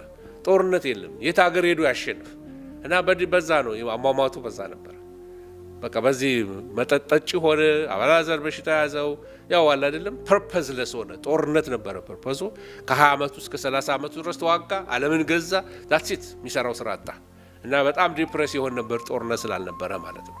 እና ይዞ አብሮት ይሄድ የነበረውን አንድ ነገር ላሳያችሁ ፈልጋለሁ። እንግዲህ አሌክሳንደር ዘ ግሬት ከመቄዶንያ ተነስቶ እየገፋ ወደ ህንድ በሚሄድበት ሰዓት ላይ ይዞት ይሄድ የነበረው ሄሌናይዜሽን የሚባል ፍልስፍና አላቸው። ሄሌናይዜሽን ማለት ነው የግሪክ ባህል የግሪክ ቋንቋ በሄዱበት አገር ሁሉ ግሪክኛ ያስተምራሉ። ሰው ሁሉ ግሪክኛ ይናገራል፣ ግሪክኛ ይጽፋል። ግሪክኛ ወይንም ኮይኔ ግሪክ ይባላል ወይንም ኮመን ግሪክ ማለት ነው። ኮይኖኒያ የሚል የለም የህብረት አንድነት ማለት ኮይኔ ግሪክ ማለት ነው የመስማማት የአንድነት ቋንቋ ጀመረ ማለት ነው። እና ሄሌናይዜሽን እንግዲህ ባህልም አለው ቋንቋም አለው። ተመልከቱ ወደ አይሁዶች ጋር ሲመጣ ይዞት የሚመጣውን ግጭት ላሳያችሁ ፈልጋለሁ። የግሪክ ባህልና የአይሁድ ባህል መጣረስ ጀመረ። በፍጹም የሚስማማ አይደለም። የግሪክ ባህል በጣም አስፈላጊው የሰው ዕውቀትና ቁመና ነው ይላል። ተመልከቱ ለምሳሌ ነው ነገራቸው በጣም አስፈላጊ የሚለው የግሪኩ ባህል። የአይሁዶቹ ደግሞ የሚለው ምንድነው? የሰው መንፈሳዊ ህይወት ከእግዚአብሔር ጋር ከአምላኩ ጋር ያለው ህይወት እሱ ነው በጣም አስፈላጊው ይላል። የግሪኩ ባህል የሚያመልኩት ወይንም ደግሞ የሚመለከው ፖሊቴይዝም ይባላል። ፖሊቴይዝም ማለት ብዙሃናዊ አማልክቶችን ማምለክ፣ አንድ አምላክ ብቻ አይደለም። እያንዳንዳቸው ከዋክብቶች በአማልክቶች ስም ነው ይወጣላቸው። ስለዚህ እያንዳንዳቸው እነዚህስ አማልክቶች ናቸው። አያቸው ሌላ መብረቅ ያለው አለ፣ ሌላ ምናምን አለ። በየስማቸው ወደፊት እንመለከታቸውናል። አስፈላጊም ላይሆኑ ይችላሉ። ስለዚህ ፖሊቴይዝም ነበር የሚያመልኩት። አይሁዶች ደግሞ እግዚአብሔር አምላክ አንድ አምላክ ነው የሚሉ እምነት ስላላቸው ባህላቸው ይጣረስ ጀመር። ይሄ ሞኖቴይዝም ይባላል። ፖሊቴይዝም ፖሊ ማለት ሜኒ ማለት ነው። ሞኖ ማለት ዋን ማለት ነው። ስለዚህ ፖሊቴይዝም ማለት ብዙ አማልክቶች፣ ሞኖቴይዝም ማለት ደግሞ አንድ አምላክ ማለት ነው። ስለዚህ ይሄ የግሪክና የአይሁዶች ባህል ይጣረስ ጀመረ።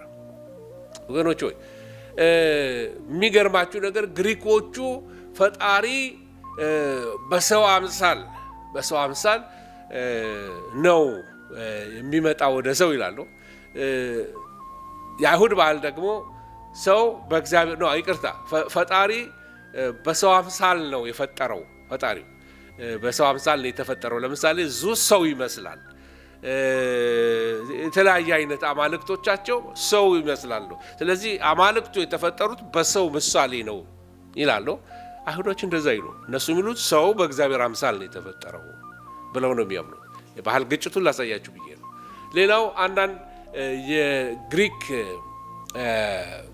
በጣም የላቀ አንደኛ ህዝብ እኛ ነን የሚል ፕራይድ አላቸው።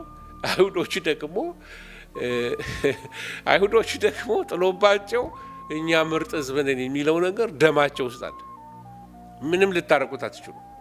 ምርጥ ህዝብ ነን፣ እግዚአብሔር የመረጠን ምርጥ ህዝቦች ነን ብለው ያምናሉ። ስለዚህ የግሪኮቹ እኛ አንደኛ ነን ሲሉ ነው እኛ ነን አንደኞች የሚል ፕራይድ ሁለቱም ጋር አለ። እነዚህ በስልጣኔም አላቸው፣ በአማልክት የተለያዩ ናቸው፣ በእውቀት የተለያዩ ናቸው፣ በመንፈሳዊ መረዳት የተለያዩ ናቸው።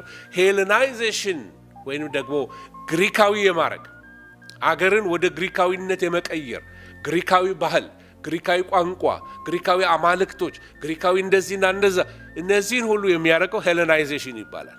ስለዚህ በግሪክ ባህል ዶሚኔት ማድረግ ሄለናይዜሽን ይባላል። አያችሁ አሁን አገራችን ላይ ብትሄዱ ሲኒማ ከማየት የተነሳ አለባበስ ምናምን የዌስተርን ተጽዕኖ ትመለከታላችሁ፣ የምዕራባውያን ተጽዕኖ ትመለከታላችሁ። አንዳንድ ልጆች እንደውም ቁጭ ብለው አልጀዚራ ከመመልከት የተነሳ ወይንም ምንድነው የሚባለው ዲሽ ከማየት የተነሳ አረብኛ ሁሉ የሚናገሩ ልጆች አሉ ይባላል። ከልጅነታቸው ጀምሮ አረብኛ ሲሰሙ እያደጉ ማለት ነው በቻናል አያችሁ። ስለዚህ ተጽዕኖ ያመጣል፣ የባህሉ የምኑን ተጽዕኖ ያመጣል። እና ከዚህ የተነሳ ሁለት የአይሁድ ቤተ እምነቶች ግሪካዊነትን ይቃወሙ ነበር። የመጀመሪያዎቹ እንዴት እንደመጡ ሌላ ጊዜ ያሳያችኋለሁ።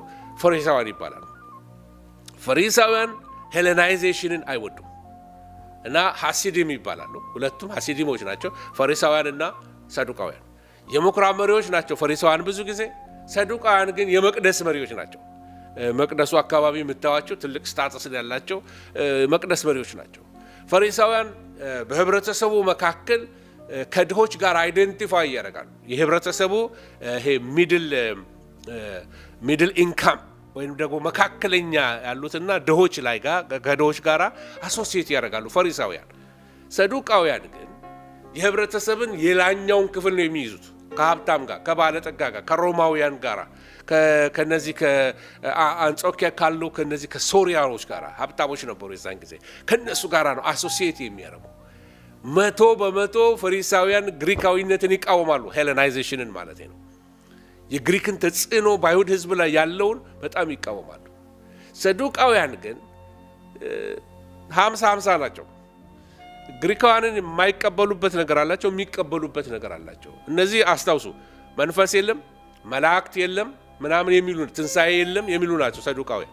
ፈሪሳውያን ደግሞ ልክ እንደኛ እንደ ኢቫንጀሊካሎች ናቸው፣ ግብዞች ናቸው።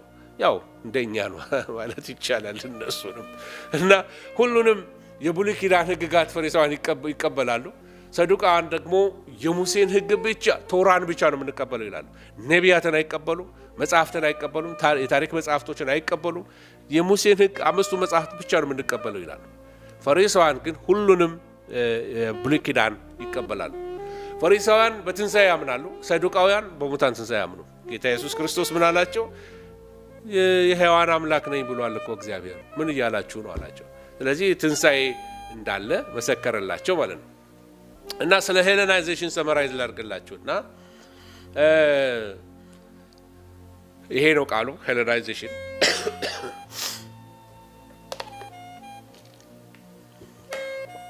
ኦኬ እሺ፣ ሄለናይዜሽን የግሪክ ባህል ተመልከቱ፣ የተስፋፋ ሄዶ ሲዋሃድ እንደሆነ ትመለከታላችሁ። እንግዲህ በተደጋጋሚ ከ20 በላይ ግሪካዊ ከተሞች እነዚህ ሲቲ ስቴትስ የሚባሉት እየተስፋፉ ሄደዋል። ሐውልቶች፣ ቲያትሮች፣ አደባባዮች ተመልከቱ፣ ጂምናዚየም፣ መጽሐፍት ቤት። በተለይ አሌክሳንድሪያ የግሪኮቹ ማለት ኢጅፕት ላይ ብትሄዱ ከኤፌሶን ቀጥሎ በጣም ትልቅ የመጽሐፍት ክምችት የነበራቸው በዚህ በአሌክሳንድሪያ በግብጽ ነበር። እና ይሄ የወደብ መብራት ወይንም ደግሞ ላይት ሃውስ የሚባል መርከቦች ሲመጡ ከሩቅ መብራት እንዲያዩ የጀመሩት ግሪኮች ናቸው። እና ሄለናይዜሽን ነው። በየሄዱበት ተመሳሳይ የሆነ የግሪክን የሚያሳዩ እያንዳንዱ ከተማ ላይ አጎራ ይመሰርታሉ፣ ወይንም ደግሞ ገበያዎች ይመሰርታሉ፣ የቲያትር አደባባዮች ይመሰርታሉ፣ ሐውልቶች ይተክላሉ፣ ጂምናዚየም ያደርጋሉ፣ ሁሉም መጽሐፍት ቤት ይሰራሉ። በጣም የሰለጠኑ ህዝቦች እንደነበሩ እና ይሄ እንዴት እንደ እርሾ እየተጋባ እንደሄደ እንድትመለከቱ ነው። ሌላ ግሪክኛ ወይንም ደግሞ ኮይኔ ግሪክ የምሁራን ወይንም ደግሞ የሊቃውንት ቋንቋ ሆነ ማለት ነው። ስለዚህ መጽሐፍት ሁሉ የተጻፉት ምንድነው? በግሪክኛ ነው። ላቲንኛ ነው ሮማውያን የሚናገሩት። እነሱ አገሩን ገዝተዋል፣ ግሪኮቹ ግን ህዝቡን ገዝተዋል። በህዝቡ ልብ ላይ ቁጭ ብለዋል። የህዝቡን አስተዳደር በሙሉ ይዘዋል። እና የግሪክኛ ቋንቋ በመካከለኛው ምስራቅ ዋና ወይንም ደግሞ ገናና ቋንቋ ሲሆን ኦፍ ኮርስ ሌላ ቋንቋዎችም ይኖራሉ፣ ግን ዋና ቋንቋ ሲሆን ትመለከታላችሁ። እንግዲህ ወደ ኋላ ወስጄ የነገርኳችሁ ለማስታወስ ያህል የመቄዶንያው ንጉስ ፊልጶስ የግሪክን ከተማ አንድ ለማድረግ በጣም የደከመና ብዙ የሰራ ሰው ነው። ንጉስ ፊልጶስ ማለት የአሌክሳንደር ዘ ግሬት አባት ማለት ነው። እና ከሱ በፊት የነበሩት መንግስታት እንደሱ አልተሳካላቸውም። አሌክሳንደር ግን የግሪክን ግዛት ወስዶ እስከ ምስራቅ ድረስ ሲወስደው አሳይቻችኋለሁ። ወደ እስከ ህንድ ድረስ እንዴት እንደደረሰ አሳይቻችኋለሁ። እና እነዚህ ፋርሳውያንን በግራኒከስ ወንዝ አካባቢ እንደጨረሳቸው ወይም በዛ ድል እንደነሳቸው ከዛ ደግሞ ትንሹ ኤዥያ ከዛ በኋላ ኤዥያ ማይነር የሚባለው ኤሪያ በሙሉ ከዚህ ከሚድል ኢስት ጀምሮ እንዳለ ሙሉ ለሙሉ ለግሪኮች ተከፈተ ማለት ነው። ስለዚህ የግሪኮች መንግስት እየሰፋ ሲሄድ ትመለከታላችሁ። እና በጣም የሚገርማችሁ ነገር እየደመሰሰ ነው የሚሄድ የነበረው አሌክሳንደር ዘ ግሬት። አንድ ታሪክ ልነግራችሁ ፈልጌ ነው ወደዚህ የመጣው።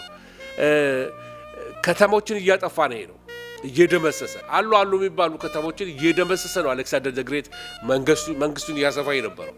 የሚገርመው ወደ ፓሌስቲኒያ ሲደርስ ወይንም ደግሞ ወደ ኢየሩሳሌም ሲደርስ ኢየሩሳሌምን አልደመሰሳትም። ምክንያቱም ከተማይቱ ልክ ሲቀርብ የከተማይቱ ካህናቶች የዳንኤል መጽሐፍ ላይ ያለውን ትንቢት ይዘውለት መጡ። ይሄ አሁን አንተ የምታረገውን ነገር ተመልከት በመጽሐፍ ተጽፎልናል ብሎ የዳንኤልን ትንቢት አነበቡለት። የግሪክ መንግስት እንደሚነሳ እስከየት እንደሚሰፋ ከዛ በኋላ 4 ቦታ ቀኑ እንደሚከፈል ምን እንደሚሆን ትንቢት ነገሩት ከመጽሐፍ አንብበው ማለት ነው።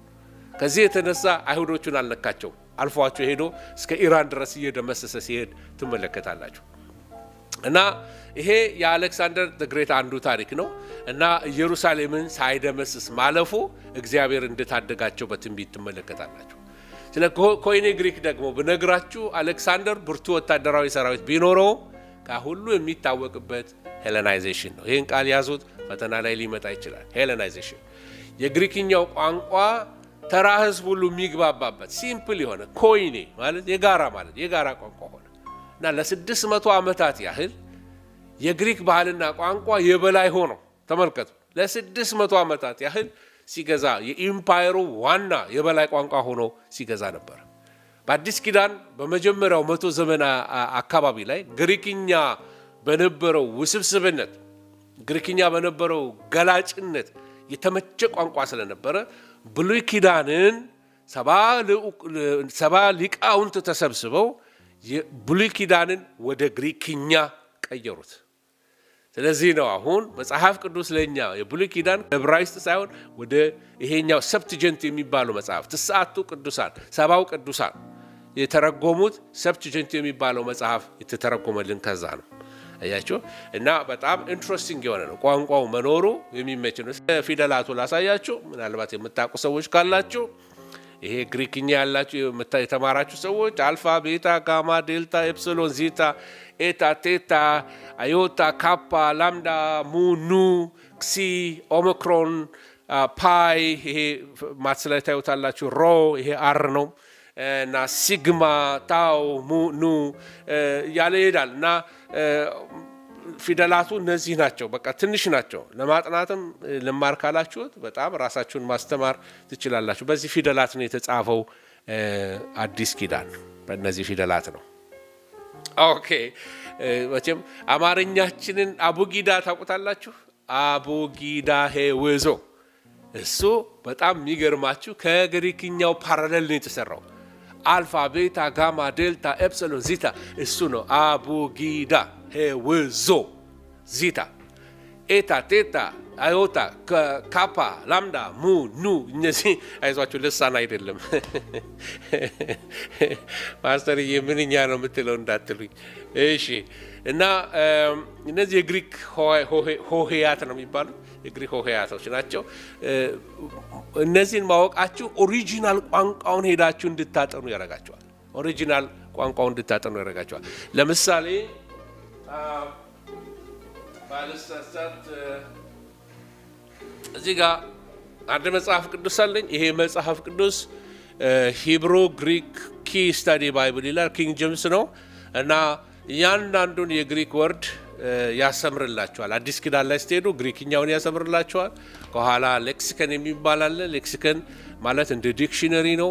ኦሪጂናል ቋንቋው ምንድን ነው የሚለው ኦሪጂናል ቋንቋው አንዳንዱ በአማርኛ ሲተረጎም ይላላል፣ አንዳንዱ በአማርኛ ሲተረጎም ቬግ የሆነ መልእክት ያስተላልፋል።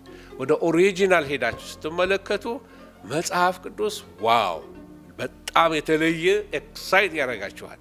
በጣም እና ያንን የማንበብ እንትኑ ካላችሁ ራሳችሁ ማስተማር ትችላላችሁ። ይሄ ቴክኖሎጂ ዘመን ነው። ነፃ የሚያስተምሩ አሉ። ግሪክኛ ኦንላይን፣ ዕብራይስጥ ኦንላይን በነፃ የሚያስተምሩ አሉ። በጣም በርካሽ ዋጋም ያስተምራሉ። ሂብሩ ብትማሩ ጀሩሳሌም ዩኒቨርሲቲ ያስተምራል። ኦንላይን እንደዚህ የሚያስተምሩ አሉ በጣም ርካሽ በሆነ ዋጋ። እኔ ጋር ብቻ ነው በነፃ ብትማሩት፣ ሌላ ቦታ ከፍላችሁ ነው የምትማሩት። እሺ ኦልራይት፣ ደስ እያለኝ ነው እሱ ነው። እሺ እና አሌክሳንደር ዘ ግሬት ሞተ። አሌክሳንደር ዘ ግሬት ታላቁ አሌክሳንደር ከሞተ በኋላ የግሪክ ግዛት መንግስት በአራት ክፍሎች ተከፈለ። አንደኛው ክፍል ፕቶሎሜ የሚባል ሰው እሱን ተቆጣጠረው፣ አንደኛው ጀነራል። ሌላው ክፍል ደግሞ አንቲጎነስ የሚባል አንደኛው ጀነራል ተቆጣጠረው። አንቲጎነስ ተገዶ በከፊል ግዛቱን ሰልዩከስ ለተባለ ሰው ሲያስረክብ ትመለከታላችሁ። ስዕሉን ለማሳየት ያህል ትንቢተ ዳንኤልን ስንማር እሺ ተመልከቱ። አንድ ቀንድ መጣ ከዚህ ከምዕራብ። ዳንኤል በራእይ ያየው ነው። ይጎስም ነበረ። በጣም በሚገርማችሁ ሁኔታ አራት ቦታ ተከፈለ። ይሄ አንድ ቀንድ ያለው በጣም ብርቱ የሆነው አሌክሳንደር ዘ ግሬት ነው። እዚህ ጋር የምትመለከቱት አራት ቀንዶቹ ስፕሊት ማድረጉ የሚያሳያችሁ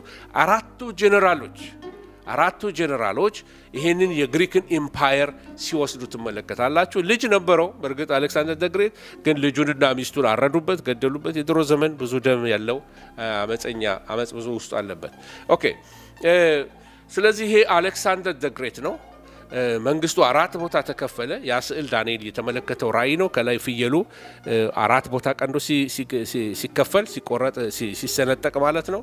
ስለዚህ አንደኛው ጀነራል ካሳዳር ይባላል። መቄዶኒያንና ግሪክን አውሮፓ አካባቢ ያሉትን ሲገዛ፣ ላይስማስ የሚባለው ደግሞ ትራኦስ ወይም ኤዥያ ማይነር ወይም ደግሞ ትንሹ ኤዚያን ገዛ። ይሄ ትክክለኛ መልካቸው ነው። በነገራችን ላይ የእነሱ ሐውልታቸው ነው። ሌላው ይሄኛው ደግሞ ሰልዩከስ ይባላል። ሰልዩከስ ደግሞ ሶሪያን። ይሄ አደገኛ በኋላ ከዚህ ነው በጣም አንታይክራይስት የሆነ የሱ ልጅ ነው። በጣም በክፉ ሁኔታ በአይሁዶች ላይ የሚነሳው እና ሰልዩከስ ሶሪያንና ባቢሎንን ምስራቁን ክፍል ሲታያላችሁ ወደዚህ ሚድል ኢስት ያለውን በሙሉ ሲቆጣጠር፣ ከዛ ፕቶሎሜ የሚባለው ሰው ደግሞ ግብፅን፣ አረቢያን፣ ፓሌስቲኒያን ሲቆጣጠር ትመለከታላችሁ። አራት ቦታ ተከፈሉ ማለት ነው። እሺ ስለዚህ ይሄንን ስትመለከቱ የሰልዩደስና የሁለቱ ሲከፈሉ ተመልከቱ። መጽሐፍ ቅዱስ በዳንኤል መጽሐፍ ላይ የሰሜኑ መንግስትና የደቡቡ መንግስት ይላል። አያችሁ፣ የደቡቡ መንግስት የሚለው ተመልከቱ። እኛም እንግዲህ ሳምሃው ተመልከቱ፣ የኛም ሀገር ማፕ እዛ ውስጥ አለች። የደቡቡ መንግስት ውስጥ ነው ያለችው እና ደቡቡ እንደሚዋጋ ይሄ የመጨረሻው ዘመን ኢንተርፕሬት ስታደርጉ በተለይ ሕዝቅኤል መጽሐፍ 38 አካባቢ ላይ ስለ መጨረሻው ዘመን ስትመለከቱ በጣም የሚጠቅማችሁ ይሆናል። የሴልዩደስና ለእነሱ የተነገረ ትንቢት አለ። ያልኩትን ለመድገም ያህል እነዚህ ሰዎች ናቸው የት እንደያዙ አገሩን የረገጡትን ቦታ እንድትመለከቱ ነው። አራቱ ጀነራሎች ማለት ነው። እና የሚያሳዝነው ነገር ወደ 150 ዓመት ያህል እርስ በርሳቸው ተዋጉ እና አራት ቦታ ተከፈሉ። ደሴም መንግስት ነው፣ የግሪክ መንግስት ነው እስካሁን እየገዛ የነበረው። ነገር ግን እርስ በርሳቸው ለ150 ዓመት ተጣልተዋል። ይሄውና የሰሌዲየስ መንግስት፣ ይሄውና እዚህ ላይ የምትመለከቱት ትሮይ ያልኳችሁ ከተማችት እና እዚህ ጫፍ ላይ ቅድም ስለ ስፓርታ ስነግራችሁ የነበረችው ኤፌሶን ያሉበት፣ ገላትያ፣ ቀጳዶቅያ፣ ሱሳ፣ እነዚህ በሙሉ የምታዩቸው ነው። እነ ፕቶሎሜ ይሄኛውን ፓርት አፍሪካን ፓርት ወይንም ግብጽንና ኢትዮጵያን አካባቢ ሲገዛ እስከ ሱዳን፣ ሴሉዲየስ ደግሞ መሀል ላይ ከላይ ያሉትን ተከፋፍለው እንደገዙት ለማሳየት ነው። ተጨማሪ ማፕ ለማየት ከፈለጋችሁ ይሄ ደመቅ ያለው የፕቶሎሜ መንግስት ነው። ይሄ ላይት ብሉ የምታዩት ደግሞ የአንቲጎነስ ወይም የአንቲጎኒ መንግስት ነው። የሴሉዲየስ ይሄኛው ነው። እዚህ ወደ የምትመለከቱ ነው ፋርስ አካባቢ ላይ እና እዚህ ኦሪጂናል ግሪኮችንም እንግዲህ እየደከመ መንግስቱ እያራቀ ሲመጣ ታያላችሁ። ግን ዋናው እንድናየው የምንፈልገው ሁለቱን መንግስት ነው።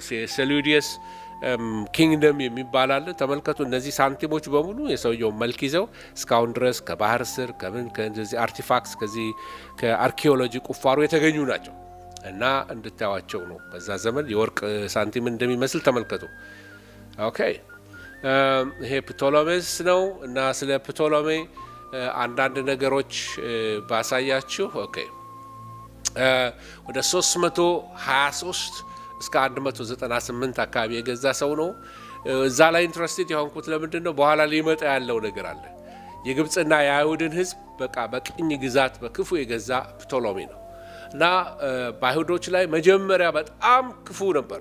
በኋላ ግን እንዴት እንደሆነ በማይታወቅ ሁኔታ ቀስ እያለ ወዳጆች ሆኑ፣ በጣም ተዋደዱ እና በግብጽ ብዙ በዚህ በፕቶሎሜ ዘመን በተለይ ብዙ አይሁዶች ቅርብም ስለሆነ ከእስራኤል እንዳለ ፈልሰው በአሌክሳንድሪያ ይኖሩ ነበር። አሌክሳንድሪያ ስሟ የአሌክሳንደር ዘ ግሬት ከተማ ናት። አሁንም ድረስ ብትሄዱ አሌክሳንድሪያ በጣም የምታምር ከተማ ናት። አውሮፓ ነው የምትመስለው። ምክንያቱም የሰሯት የአሁኖቹ ግብጾች ሳይሆኑ ግሪኮቹ ነው የሰሯት። የአሌክሳንደር ዘ ግሬት ዘመን እንትን ነው እና አርኪኦሎጂ ለዛ ነው ብዙ ሰዎች ግብጽ ላይ የሚሄዱት የዚህ የብሉይ ኪዳኑን የዚህ የፈርዖንን ፒራሚድ ብቻ ሳይሆን የነ ፕቶሎሜን የነ አሌክሳንደር ዘ ግሬትን ታሪክ ለሚያጠኑ ለሂስቶሪያንስ ግብጽ መሄድ አለባቸው። በጣም ቁልፍ ቦታ ነው እና በዚህ ሰዓት ነው እንግዲህ እነዚህ በግብጽ ይኖሩ የነበሩ አይሁዶች ተመልከቱ፣ በፕቶሎሜስ ዘመን የነበሩት ሄሌናዊ ሆኑ። ሄሌናዊ ያልኳችሁ ምን ማለት ነው? ሄሌናይዜሽን አገኛቸው። ባህላቸው ተለወጠ። የግሪክኛ ቋንቋ ወስደው ብሉይ ኪዳናቸውን በግሪክኛ ቀየሩት። በዕብራይስጥ የተጻፈውን ወደ ግሪክኛ ለኛ ጠቀመን። ሰብስቲቱንት ተብሎ የተጻፈው መጽሐፍ ለኛ የተጻፈልን ይሄ ኤልኤክስኤስ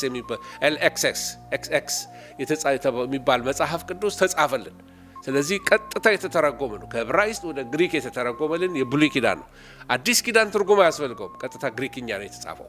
ጳውሎስም የጻፈው በግሪክኛ ነው። እሺ ስዕሎችን ለማሳየት ያህል ሴሉዲየስ ኤምፓየር እና ይሄንን ይመስል ነበር። የገዛቸውን ሀገሮች እንድታዩት ነው። ኦልራይት እሺ ሴሉዲየስ እንግዲህ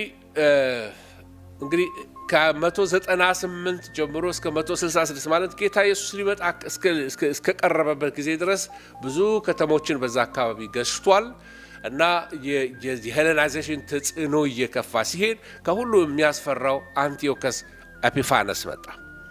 ስለዚህ ሰውዬ በደንብ እንድትሰሙ ይፈልጋሉ። ከዚህ በፊት ተናግሬዋለሁ። አንቲዮከስ ኤፒፋነስ ማለት እንግዲህ እስካሁን ከነበሩት እስራኤልን ከጎዱ መሪዎች በጣም የከፋው መሪ ይሄኛው ሰውዬ ነበር። አንቲዮከስ አራተኛ ማለት ነው። ልጅ ነው። የአንቲዮከስ ልጅ ማለት ነው እና አንቲዮከስ ከቃሉም ራሱ ሄዳችሁ ትመለከቱ አንጾኪያ የሚል ቃል አለው። እሱ የአንጾኪያ ሳልሳዊ ልጅ ነው፣ ሶስተኛ ልጅ ነው እና ግብጽን ለመውረር ሲሞክር ትመለከታላችሁ እና የፕቶሎሜ የሌላው ጀነራል ንብረት የሆነችውን ግብጽን አሌክሳንድሪያን ለመውረር ስለፈለገ ሮማውያን አትነካም አሉት። እዛን ጊዜ ሮማውያን መፈርጠም ጀምረዋል። ስለዚህ በዚህ ምክንያት በጣም ከመናደዱ የተነሳ በኢየሩሳሌም ባሉ አይሁዶች ላይ ቁጣውን መወጣት ጀመረ።